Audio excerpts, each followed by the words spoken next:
You're listening to the Beside the Badge podcast with your host, Paul Buckner, veteran chaplain and friend to law enforcement. Welcome back to yet another episode of Beside the Badge. My name is Paul Buckner. I'm your host, civilian police chaplain. We are talking about perspective. In this episode, we're talking about being a father. Now, I talk from the perspective of a father because I am one. But this also applies to being a mother. And women are typically blessed with better nurturing skills than men. So oftentimes they face fewer challenges in this area. But we've talked about being a man of God. We've talked about being a husband. And those things, one sits over the other. The reason that I am the husband that I am, the reason that I am the father that I am, for all of my many faults that my wife and my son and stepchildren could point out, I strive to be a good husband and father. So let's talk about being a father. And really, to talk about being a father, we got to talk about the absence of being a father. We're in a culture now that marriage has been destroyed to the point it's become this literally commodity that can be tossed away. It's something that we oftentimes take so cavalierly, and we throw it aside, that it damages kids so readily. And many of you listening to this are going to go, yeah, I'm a product of divorce. And so I got to see some very, very unique things growing up. My mom was raised in a home that was not a happy place. And there was a lot of violence there. And my dad was raised in an abusive home. And when I was born, and that's why, if you're watching this, that's why I smiled just then, I never met those grandparents. And for me, I never met those parents. My mom and dad should have been gasoline in a road flare. My mom and dad should have been, I should have been raised in a very abusive environment. My mom and dad became Christians and adopted the lifestyle of forgiveness, adopted the lifestyle of discipline, not abuse, adopted a lifestyle of loving each other through the tough times that they saw modeled in Scripture. And when they had that to grow off of, I've talked before about having a lattice work for the vine to grow up. It doesn't just bloom, it produces fruit. They became different people, and they drew a line in the sand, and they said, this happened to us, we're not going to repeat it, this far and no farther. And there's so much power in looking at a situation and developing role models and mentors, and my parents developed both. And by the time I was born, those parents were totally different people. Those grandparents later became believers, all but one. And I never met the abusive grandfather. I never met the violent grandfather on the opposite side with that. They were born again believers and had changed their lifestyle significantly. And I had one grandparent that is, to the best of my knowledge, never accepted the Lord. But I saw what divorce had done to my mom. And unfortunately, in my own life, I didn't choose too wisely the first time around. And I believe that marriage is a very sacred and important thing, not to be easily disposed of. And I did not marry somebody who agreed. And when the going got tough, that individual left. Well, that's fine. I've now been married, as of this podcast, I've been married to an adult, wonderful person who values marriage and values me, which is awesome, for 17 years. And so why do I talk about a relationship with God? And then why do I talk about being a spouse when we talked about this in the last two episodes? Literally, they are like umbrellas over the top, sheltering, or a foundation underneath, building to. And so that is a very real reality. That's a very real thing. Children, if you talk about the absence of what a parent does in a child's life, there's a stability inside of a home when both parents are still there. Now, if you're like me and you didn't get to do that for your child or children, it comes with regrets. But that's there. That is a thing. And there are insecurities that develop in a child's life. There are a lot of problems that develop in a child's life if the father is not present. And, if you're a mom or you have a sister that was in a relationship that was super destructive, um, and you're like, well, I had to get away from that. I'm not saying stay. I'm not saying that you have to stay with somebody that's violent and destructive. I kind of ministered to a lady Sunday at church that has gotten away from an abusive relationship.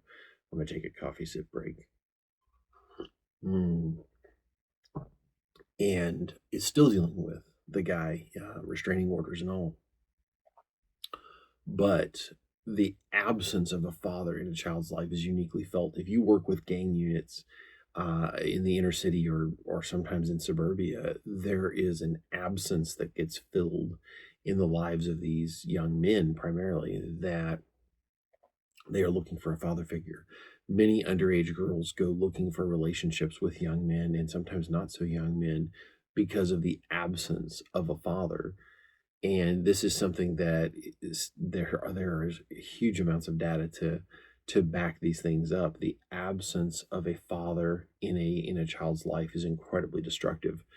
And I can tell you, as someone who had a good father, but whose father died young, that the absence of my father in my life, he was 55 and I think he was 55 and I was 26, something like that. And it was very damaging. It's one of the reasons that in another episode I will talk about my philosophy of being war ready, of being the man that is there for your family and is healthy enough to go the distance, whether it's to run to save a child, to fight to save your family, literally, or to go the distance and fight to stay healthy long enough to be the mentor and the father and the husband that we need to be. And I do my best to stay fit and to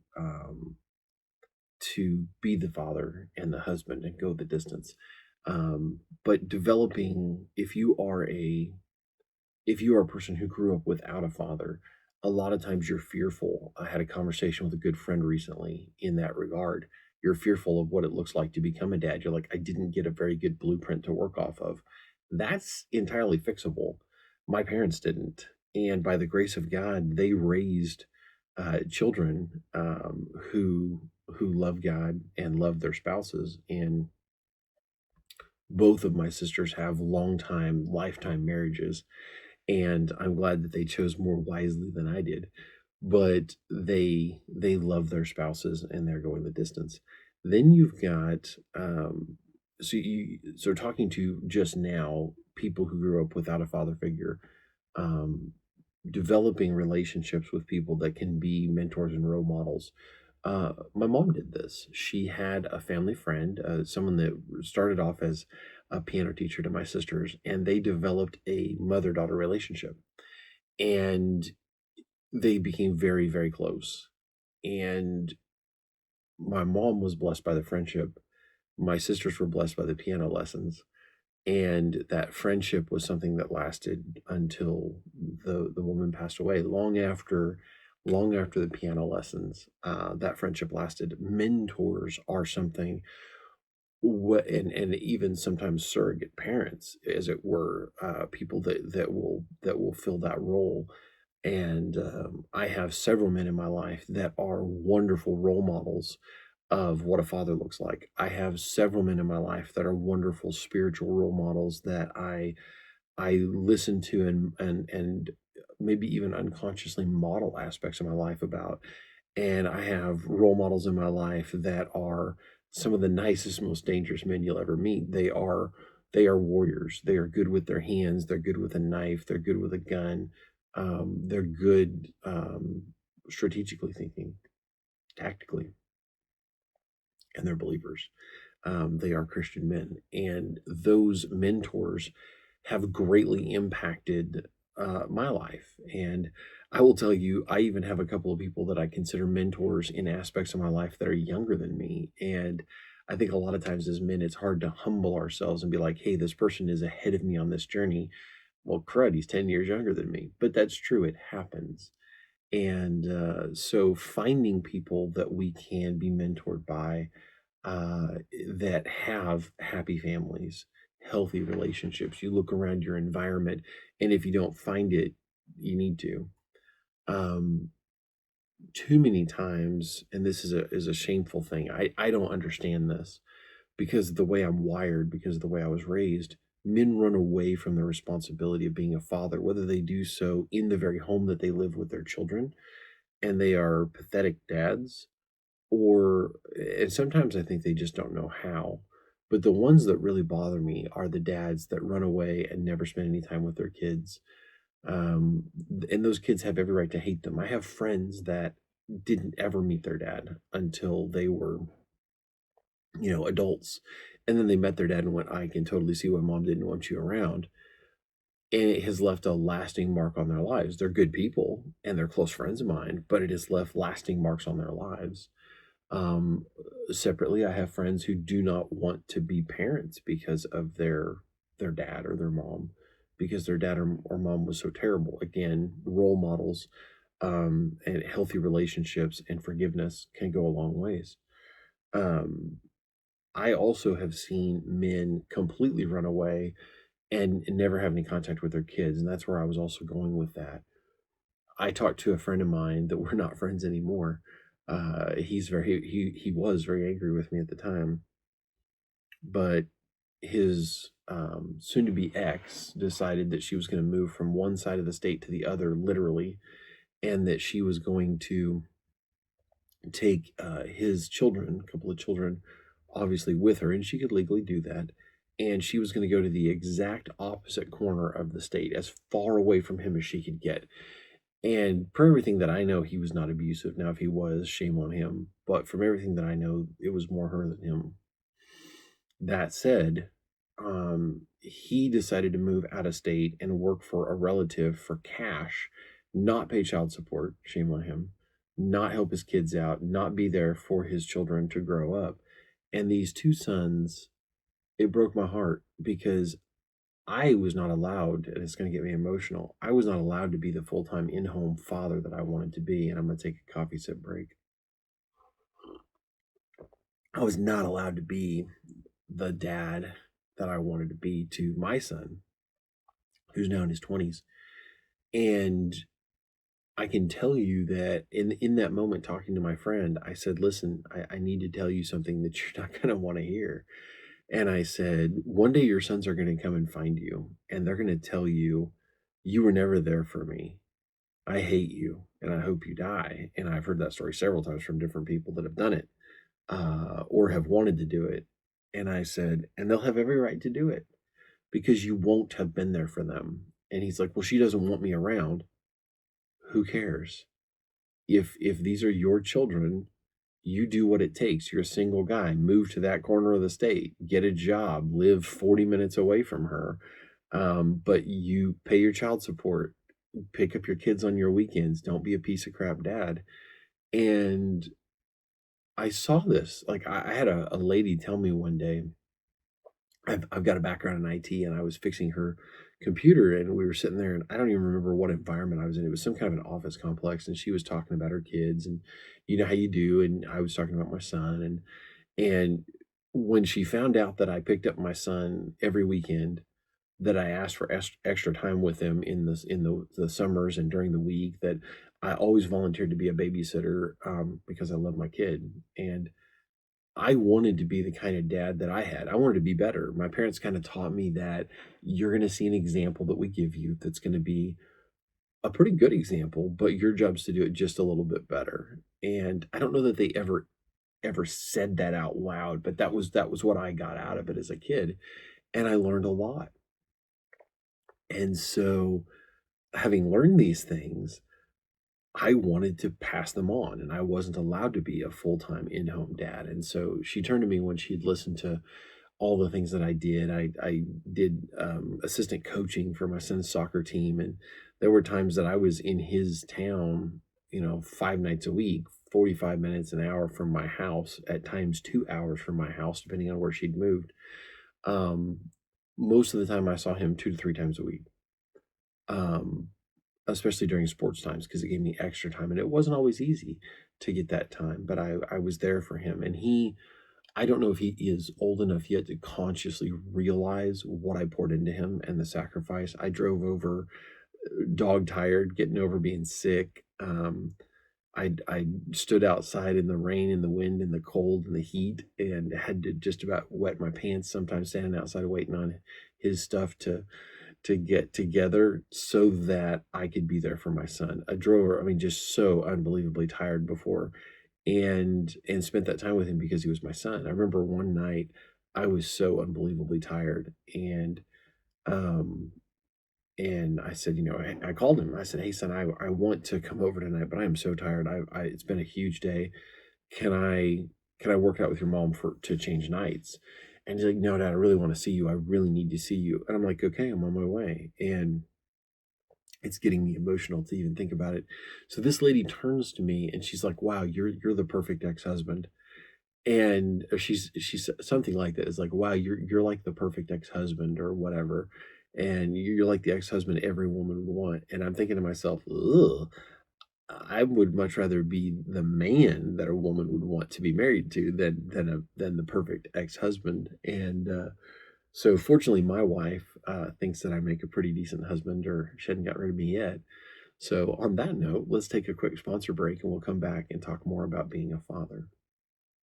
So uh, general response, my buddy John Lee O'Reilly, incredible de-escalation skills. If you're in law enforcement or church security, if you're in the corporate world, or even you'd like to learn something about being able to de-escalate situations in your personal life, John Leo Riley, gentle response. Find him on the social medias and follow him. Secondly, got your six coffee, and I sit here and sip this stuff. I'm a big cup of Joe fan. If you're watching this, you can see the coffee cup that I've got. I cannot say enough about this company. I met Eric, and I'll tell the story today. Got your six coffee. One of my police officer friends that I chaplain and that I chaplained at the time, he had been involved in a terrible accident. He was injured very, very severely. He was in the hospital and awaiting surgery. And I visited with him and his wife, and we laughed and joked about some different things. It ended up being a career-ending injury, and we knew going in it could be. And incredible story of how God did different things. But when they went into surgery, I went to an expo, and I'm not a big expo guy. I'm not really like, hey, let's go pay money to walk around and look at stuff. And I go, I just kind of felt like I needed to go. And I'm like, all right, I'll go kill 45 minutes or an hour or something. He's gonna be in surgery for a couple hours. And I go in there and all these people are like, oh wow, you need to go talk to this guy, Eric Cadley with Got Your Six Coffee. And I meet him, and it has sparked a friendship that has spanned years. I don't know how many times he has contacted me and said, "Hey, I had a volunteer that couldn't make it," or "Can you come up and help with this?"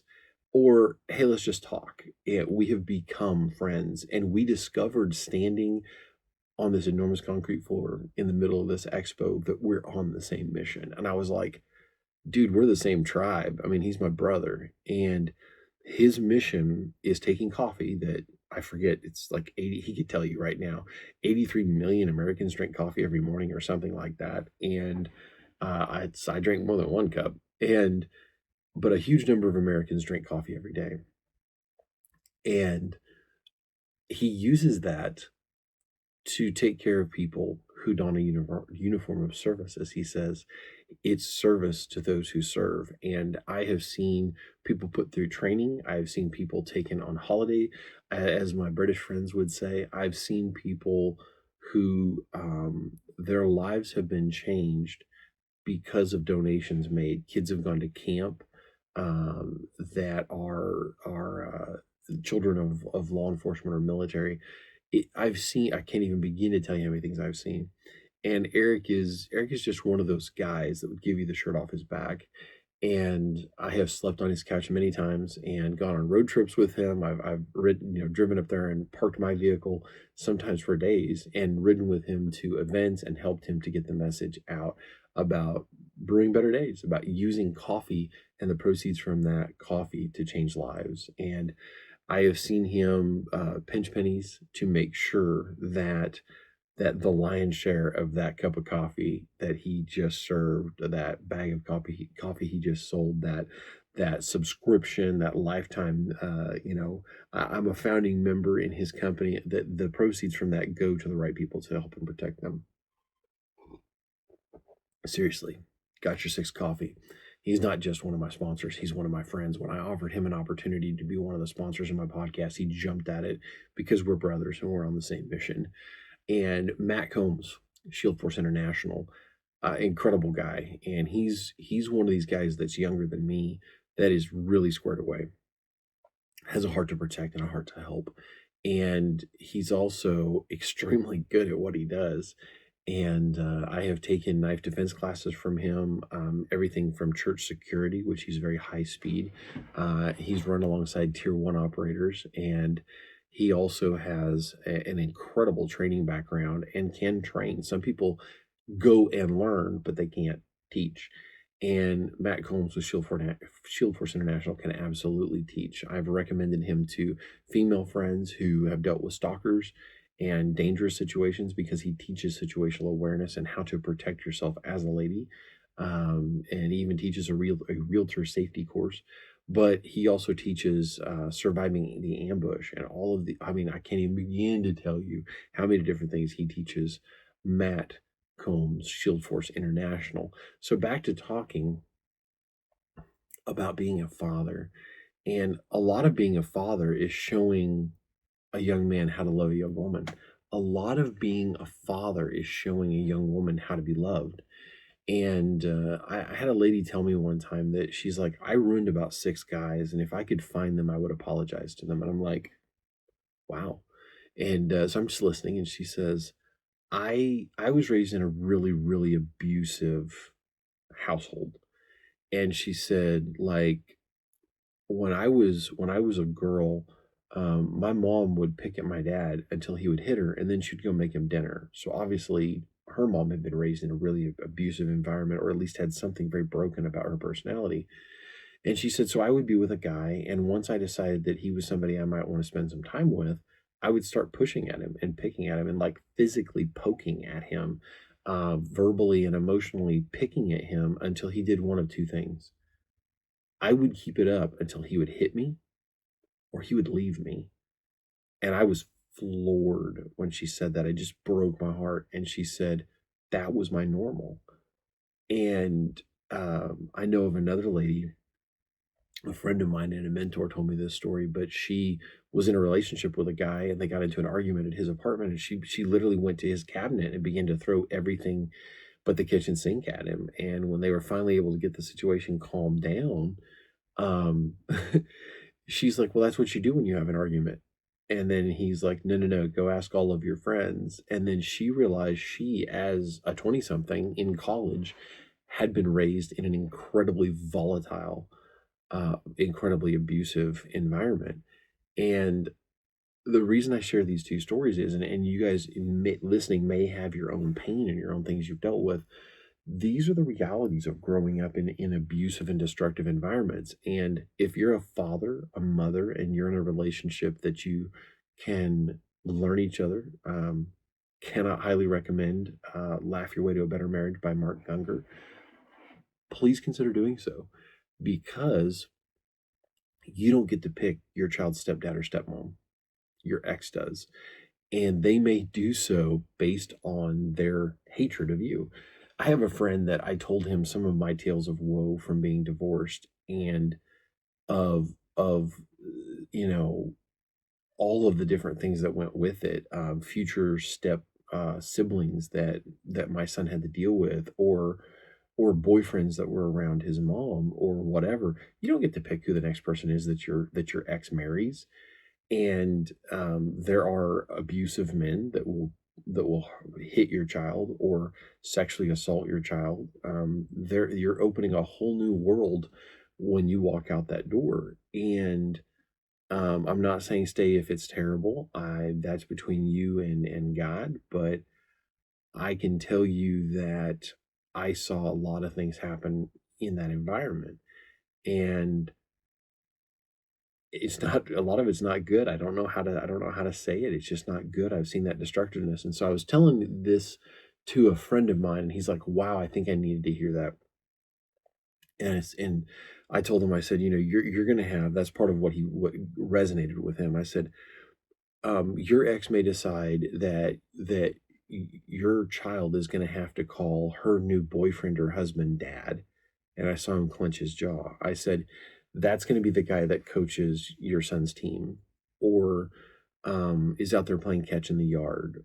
That's the one that's going to teach your daughter to ride a bike. And I could see him clenching his jaw. And I said, you don't get to pick. And if you're not there, I mean, I know people that their ex-wife's new boyfriend raped their daughter. I mean, there's bad people out there, and it opens a whole new destructive world, and there's a protective covering that comes off. Now, I was in a relationship for 2 years that was incredibly abusive. I really, really did a bad job in picking a spouse. And what's funny is how many people that know me are like, yeah, it's obvious that you picked a good one the second time. Every time I see you guys out together, you're so happy, and you guys have been together for 17 years. And what a crying shame that 17 years of marriage is considered a long time now. When I was a kid, I grew up in a church that they would have people stand up, and if you hadn't been married at least 50 years, nobody was impressed. Coffee set break. Nobody was impressed if you hadn't been married at least 50 years. And there were people in this church that had been married 65 years. We had one couple one time that had been married like 70 years and change. It was like 72 years, and they were like in their early 90s, and they barely were able to stand up. And I remember people were just overwhelmed, and it was a very humbling thing as a little kid. I remember being 8, 10, 12 years old and thinking, okay, you've been married longer than my parents have been alive. You've been married longer than like I've added my mom's age and my age. And like, yeah, I mean, holy cow. That was a very humbling thing. There's an old country music song, I come from a long line of love. When times get hard, we don't give up. Um, mm, and I was raised that way. I didn't get to do it the first time, but by the grace of God, I am doing it the second time. And so I shared all this stuff with my friend, and he's like, wow, I think I needed to hear that. And I kind of looked at him, and he's like, I wouldn't take well to some of the things that you've described. Well, then we need to be fully committed in the relationships that we're in. And I'm not saying that his relationship was healthy or unhealthy. I don't know. But I think in that moment, he needed to hear that.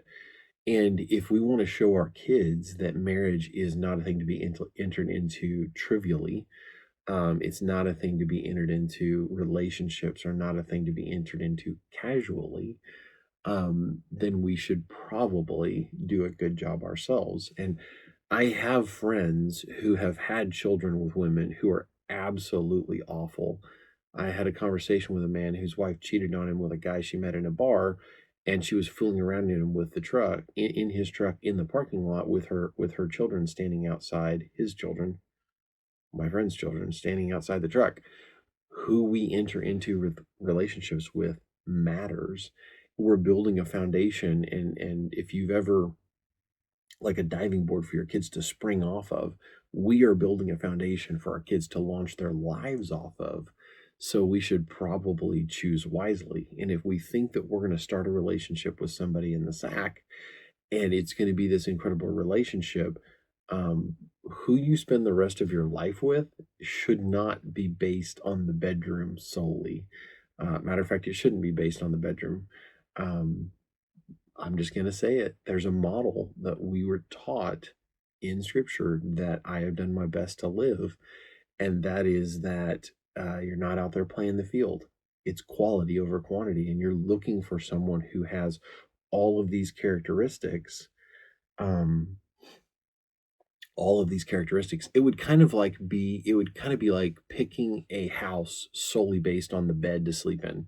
So you're like, okay, I want a furnished house, and I'm going to pick the house based only on the bedroom and how comfortable the bed is.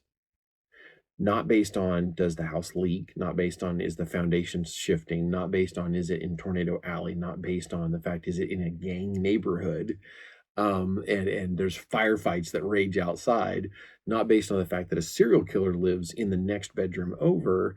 No, maybe we should start off with are the schools good in that area? And is the neighborhood good? And what are the neighbors like? And how nice is the house? Maybe we should look at things that way. Well, relationships are like that. And so many times, I mean, I have friends that they've learned these lessons the hard way. But when they've learned these lessons, they've passed them on and they've learned these lessons of, I have 3 kids and I barely see any of them. And I pay child support out the yin yang. And this is coming from a guy who paid child support for over 18 years, or around 18 years, not quite 18 years rather. But um, these things happen. And another aspect of being a good father is, and I know this episode's running a bit long, but I think there's value here, is staying true to the person that you're with. And I can literally tell you, every man and every woman, it doesn't matter if you are strung out on meth and have no teeth, if you're 400 pounds and have, a skin disorder, if you are alive, there's somebody that wants to take you from the person you're with. There's somebody that's looking at you going, and there are people who look at your relationship jealously and they want to take it away from you. I remember being a young man and my dad coming home, and my parents took every moment that they could to lovingly teach us, give us analogies. And I remember my dad coming home and just being overwhelmed. A guy he knew, and I come from a rural area, had been cutting firewood. A lady had called him and said, "Hey, will you come out to my house and deliver a truckload of wood?" And he's like, "Sure." So he gets there, and I guess she was a divorcee, and I guess she was attractive, and she made him an offer he didn't refuse. "If you'll take the firewood around back and stack it, I will do this, this, and this for you when you come inside my bedroom." So the man did. He was married. He cheated on his wife, and what he didn't know was before he got home, she called his house and said, "Guess what I just did with your husband?" And then described him to his wife so that she would know this was my husband. He gets home and all of his worldly goods are being flung out the front door. He lost his marriage over sex. It was not worth it. It destroyed his family and it damaged his children because of an affair. Don't do it. And I have had opportunities, even me. Yeah. And there's people that are like, "Oh yeah, yeah, that bald guy with love handles, yeah." I don't know why, but there's people out there that are like, "Oh wow." Um, I guarantee you, my wife has had opportunities, but here's the thing: we should be devoted into our marriage. I've met people that are like, "Oh, we have an open marriage," and what? No, every one of those has ended in divorce, and I mean every one of those has ended in divorce, jealousies, all kinds of stupidities that come with it, and it's destructive and it damages the children. So being a good father is oftentimes, or being a good mother is oftentimes being a good spouse. I watched my parents at times slow dance in the kitchen. We were broke. If I one of these days I will tell you how I grew up. I'm in my early 40s and I have more in common with your 80 and 90-year-old grandparents in how I was raised. We was po white folk. I joke that we were so poor that we couldn't afford the OR. We was po. Um, but they didn't have two nickels to rub together. And when I tell you the story, you'll be like, wow. So stay tuned for that one. But I remember growing up and not feeling poor because we were loved. And, running up and down the Ozark Hills and enjoying my childhood, safe in the fact that my parents didn't hit each other. My parents didn't hit us. Now, I got disciplined when I needed it. I got spankings when I needed it, but it wasn't to excess. And I saw my parents love each other. I saw my dad reach over and pat my mom on the bottom. I saw my mom reach over and pat my dad on the bottom. I saw him come up and give her a kiss on the neck, or her meet him at the door, wiping her hands on a dish towel and giving him a kiss. Now, typically there's a height difference between men and women. They call it being sexually dimorphic. You see it in the animal world, you see it in the human world, where The males are typically taller or bigger than the women, not always, but my dad was taller than my mom, and she would step up to the front door, and before he would step inside, they were the same height. She would give him a kiss, wrap her arms around his neck, and give him a hug. I saw that. I saw them many times do things in a healthy way. They had decided, because my mom had seen her parents fight physically in front of her, that she did not want to argue in front of us kids. And I think at times your kids need to know that you don't always agree, because it was so it was so extreme for me that mom and dad would go for a walk sometimes when they would have a something to talk about, sometimes a severe disagreement. We wouldn't even hear it at all. And yes and no. Do I think that's good? I think in many cases your kids need to know that you do disagree some, but they probably shouldn't hear the details of it, especially broadcast loudly and at length. And I remember my mom and dad were very mad at each other over something. I don't even remember what. And I remember thinking, oh my, my parents are going to get a divorce, because I'd never heard them argue. And I'd had friends talk about the fact that, their parents argued before they got a divorce. And I remember thinking, wow. So it's kind of funny how you remember things, but what a wonderful childhood to come away from, to go, "Oh, wow, my parents, they argued in front of me, and I thought maybe they were gonna get a divorce because they argued in front of me." And when I talk about the things that my parents overcame because of their relationship with the Lord, because of the model that they had in front of them of people that had gone before them, wow, right? They I had an older sister that was severely handicapped. I'll talk about that in other episodes. She's with the Lord now, but my parents, and when I talk about when I talk about some of the things they went through, as an adult, you look back and you learn your parents as people, and you're like, wow. And for the good or the bad of how they parented, you learn them as people. I learned 100 things from my parents that you do right, and I learned a small number of things, maybe 10, that you don't do. Well, that's because they're people. But that foundation is what your kids launch off of. And I saw my parents' faith. I saw their love for each other, their choosing to stay together. Um, there are three killers of a marriage, and this really is going to be its own episode. But there's three killers of a marriage, and they are money, how we choose to raise our children, and adultery. And if we can conquer those three, we can have a good, healthy marriage. So don't step out on your spouse. No fooling around, and that means no looking and flirting on Facebook. No secret contact through Messenger. Don't be looking at naughty pictures. That means find a standard by which you're going to raise your kids. Are they going to be raised in church or not? Are they going to be, which I would encourage you to do the former, oddly enough, being a civilian police chaplain, but also, how are you going to discipline? What words are you going to use when you're disciplining? What tactics and things are you going to use?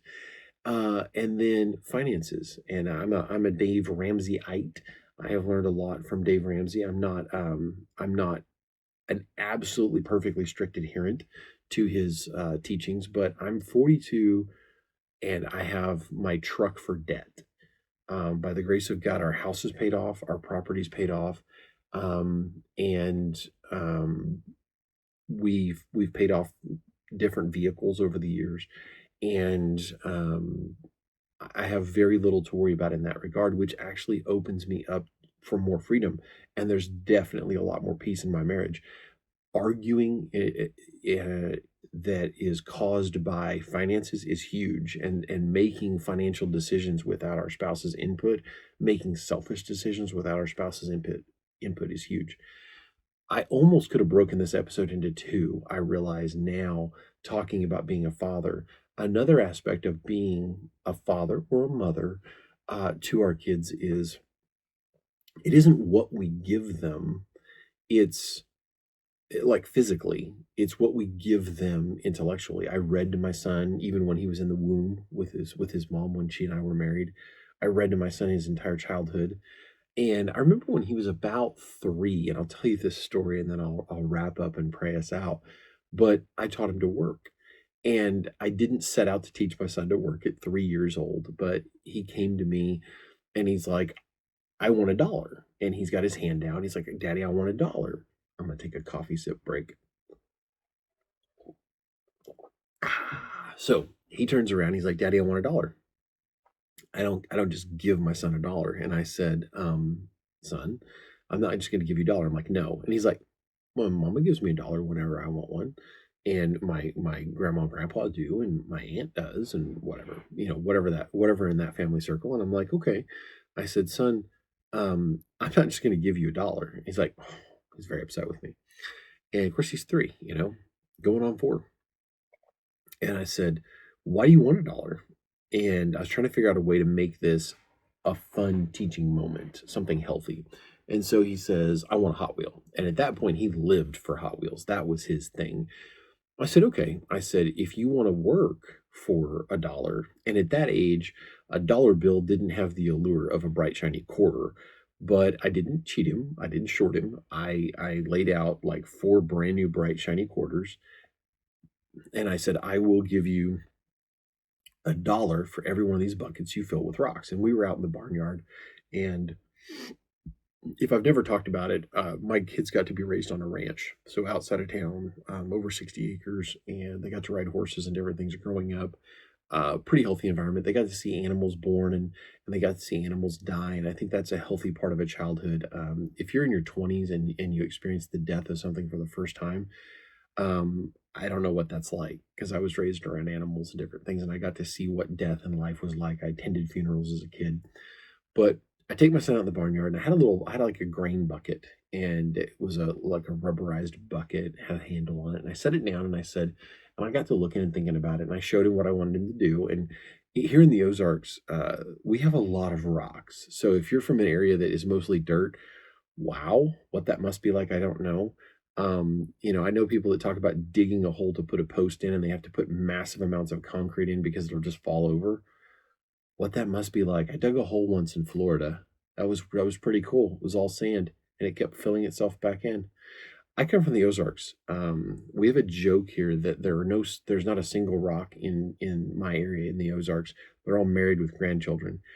My barnyard was just full of rocks, all laying on the surface of the ground. And so I turned around, and my son's out there with me, and he would fill this bucket with rocks. And I said, when you can't put another rock on and it falls back off, let me know, and I will take it. And I had a ravine that I was putting the rocks in, so I'm moving the rocks over. And so as I'm doing this, he would fill it. He's like, "Daddy," and I'm doing some cleaning around the barn and stuff. And I'm like 30 feet from him the whole time.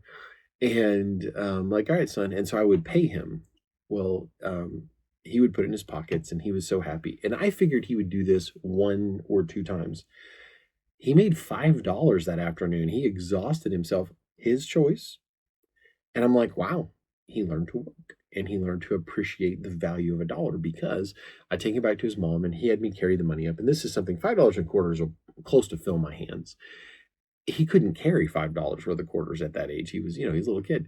And so I come up to the door and he's like, "Mommy," he's like, "I made $5 this weekend." And she's like, "You made him work." And this was a moment that we both, my ex-wife and I both learned something very valuable. And she did not think that was cool. And I said, "Well, he wanted to." And I said I was working in the barnyard, and instead of him playing in the dirt with one of his cars, he turned around and he wanted to make some money. And I explained it to her. She didn't agree with it at the time. And then on the flip side, we go our separate ways. We agreed to disagree. I'm like, "You do your thing, I'll do mine." And then a couple weeks later, she made the comment. She's like, "We're not going to give him money anymore." And I said, "Really? Why?" And she said, "Well, I went to the store with him. And when I went to the store, he's like, 'Mommy, I want a dollar.'" So I gave him a couple of dollars, and he wanted to go over and he wanted to get a Hot Wheel. So he's like, throws a Hot Wheel in the cart, throws a Hot Wheel in the cart. He's standing up in the cart looking at the Hot Wheels. And she's like, "Well, why don't you spend the money your dad gave you? I've got it here with me." And he's like, "Okay." And I guess she waited like 15, 20 minutes for him to pick out the next car. And she's like, "Hurry up. We've got to get groceries and get out of here." And he's like, "I worked for this money." And at that moment, she was like, "Okay, we've made a mistake with him." and that is that he didn't value a dollar, and obviously he doesn't value the money he's just given. And that's, if you want to take that, adults are like that. If you think about it, how many times do people mistreat things that they were given? Look at people who they get money for free every month. A lot of times they're not terribly responsible with it. And I'm not judging. I'm just saying that's human nature. We value things more so that we take care of, well, because we earned them. I can tell you I'm that way. And so I've made my mistakes in my closing thoughts here on this extra long episode of Beside the Badge. I've made many mistakes, but I've always tried to be there for my son. I've never lied to my son. I've always been honest with my son. He could always come to me and ask me questions. Not everyone in his life has been like that. He's caught people in lies growing up, friends and family. He's caught them in lies. And, I've got relatives that have not always been 100% honest with him or whatever. That happens on both sides of families, right? We oftentimes want to paint the more um, Hollywood version of ourselves for our kids or whatever. And I've been very honest with him. Definitely have made mistakes, and I have not been afraid to apologize to my son and say, "Hey, that was probably not a good call. I wish I hadn't done that." But raising our children, for me, it's to honor God. For me, it's I get my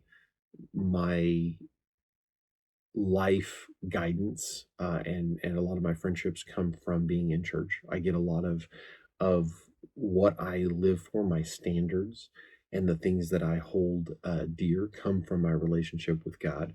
And hopefully that's something that my son and my two stepchildren have seen.